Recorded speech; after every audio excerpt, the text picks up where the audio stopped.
Hello everybody, Dexterity Red Heart here, and I'll be reading a fanfic for y'all today. This is name's Ellis, and this is Chapter 1, The Bridge. Ellis, rise and shine, sweetheart. Ellis snorted as he was woken by his friend and taking the pungent scent of unwashed body odor and dried blood. He grunted in an effort to resist the urge to hurl. Nick stood over Ellis's mattress, lightly kicking his shoulder. Come on, you lazy redneck. We don't got all day. God damn, man. I need my sleep every once in a while. Getting slammed against the wall by a charger can make a goddamn tired. Coach stifled a chuckle from where he was seated in the folding chair nearby. You think you got it bad? Try having your guts ripped out by some crazy zombie bitch. What you do in bed with your girlfriend is not our business, Coach, Nick snarked. Coach got up, glaring daggers at the suit-wearing scammer. Rochelle stepped between the two. All right, ladies, break it up. We got better things to do here, like getting our asses across the bridge to be choppered out of this damn place. Ellis was sitting up in the mattress by now, rubbing his eyes clean of dirt and fatigue. Rochelle tossed him a fresh assault rifle and 5 extra mags. Merry Christmas, Ellis. Thanks, girl. It's just what I've always wanted. Ellis deadpanned groggily, using the butt of the gun as a crutch. He shoved himself up, swaying a bit before shaking his head to disperse the last of his tiredness. His 3 other companions prepared themselves with their weapons. For the last 4 weeks, Coach, Nick, Rochelle, and Ellis have been fighting their way through hell on Earth, hacking, shooting, stabbing, and burning any and every zombie between the ragtag group of fighters and freedom. Every one of them bore scars from several recent near-death occasions. Ellis had broken and bruised ribs from the charger. Nick had acid burns around his ankles, courtesy of a spitter. Coach had laceration marks from a witch and a hunter, and Rochelle sported scratches on her head from a jockey's jagged nails. The four's will had never run out. Several times earlier they had been rescued, only to be shoved right back into the mess, their hard work undone due to rotten luck. Fortunately, they knew that just across the bridge was the last evac station for miles, containing a helicopter that would take them out of this hell once and for all. They've been dodging the military's bombing runs since they arrived in this city, so the least they could do was get them out and put them in some paid-for fancy hotel in Vegas where they could drink, gamble, and party for the rest of their lives. At least that's what Nick hoped. I'll tell ya, I'll never forgive them if we end up being set down on some street corner. We're basically war heroes, better than any other war heroes combined. Who else has the right to say I've killed thousands of bloodthirsty zombies with only a shotgun and frying pan? Nick meandered. All by yourself, Nick. I seem to remember your ass being saved a dozen or so times by us while you complain about getting your suit dirty, Coach replied. Nick, however, took it in stride. What can I say? This is my favorite suit. It's worth more than anything you've ever worn, so I think that obligates me to do so. Coach sneered and waved him off, giving up on trying to show up the dense narc. Ellis chuckled to himself while he strapped his lucky machete to his back. Look at you two. You all sound like a married couple, he muttered under his breath, not really wanting to drag out the conflict any longer than Coach was willing to go.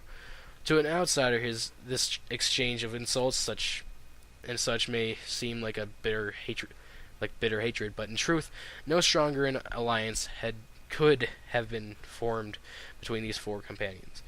They've all had their share of hardships, and they bore together as a team these past few weeks. These arguments and fights were just Nick being Nick. Ellis shrugged and continued to prep.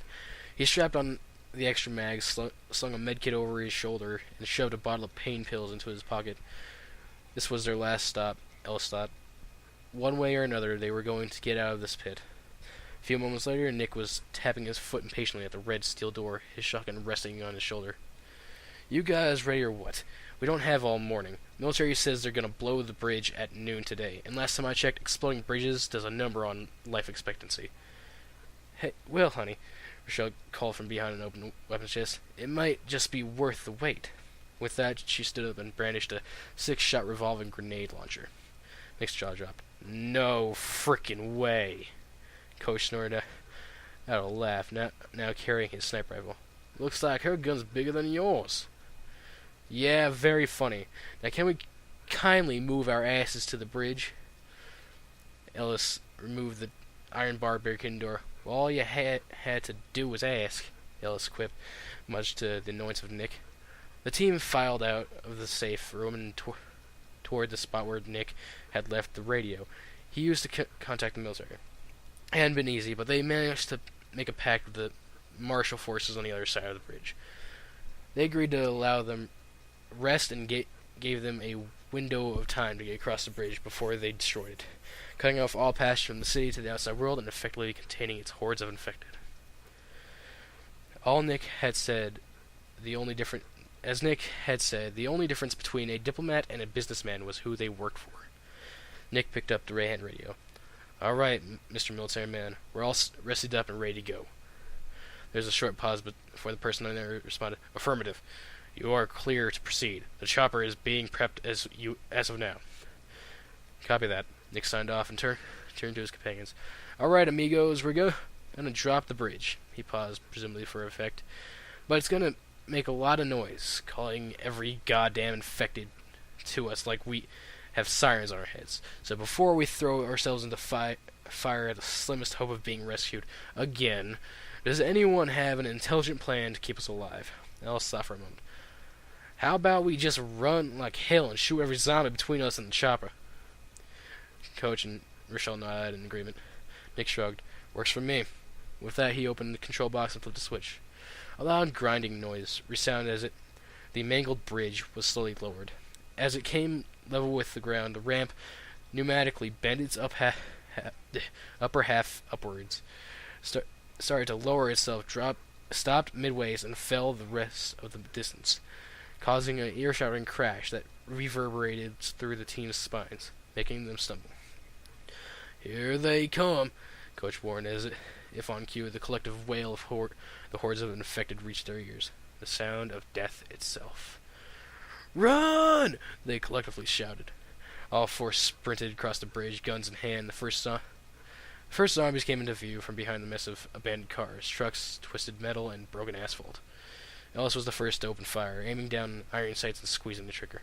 The assault rifle barked in his hands, flinging death at the carnivorous beast that had once been human. Smoking brass casings hit the ground with soft clinks as the bullets impacted putrid flesh. Vicious blood erupted from the wounds. One by one, the infected fell to the ground, motionless and dismembered. The rest of them opened up with their weapons. Nick blasted out buckshot from his semi-automatic shotgun. Coach picked off zombies from a distance with his sniper rifle, and Rochelle saved her grenade launcher and sported her magnum instead. Onward they continued, killing any and every bloodthirsty monster they came across. The four climbed up onto the upward slope of where the bridge had been buckled, and then hopped down onto a semi, where they subsequently touched back down onto the paved road. The tide of infected had ebbed for the time being, so the group, or more likely just Coach, decided to stop and recover from their sprint. Well, Ellis spoke from his heavy breathing. This ain't going so bad after all. A throaty, monstrous roar sounded in the distance, accompanied by a sound of stomping, glass breaking, and metal scraping against asphalt. Fear shot through the party like electricity. You just had to open your goddamn mouth, Nick said grimly. The hulking figure made its entrance onto the scene by ripping right through a sideways parked semi-trailer, its various box contents flung off in several directions.